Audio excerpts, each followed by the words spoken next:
ఖర్జూరాల కన్నా కమ్మా గుంటయంట లేక లేక నేను ఫోను చేస్తే నువ్వు హల్లో అన్నవంటే బెల్లం బువ్వ కన్నా తీయగుంటదంట ఎన్నడూ నాడు ఫోను చేసి బాగున్నావన్నవంటే ఏడాది ఎండల్లో ఉంటేనై మోస్తున్నా నా బతుకు కష్టాలని పిల్లని చెయ్యి పట్టాలని నల్లని సీకట్లో ఒకదాన్నే కూసున్న దిక్కులేని పచ్చినయ్యి బావా నువ్వెప్పుడొస్తావని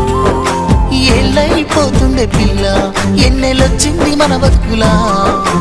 ఏలైపోతుండే పిల్ల ఏలు వట్టంగా వస్తున్నాయా ఇన్నాళ్ళ ఎడబాటు ఎడవాసిపోతుందిలే ఈ సీనయ్య గుండున్నదే సినదారా నీ కోసము ఈ దూరాన్ని చెరుపుతూ తీరాల తెగిని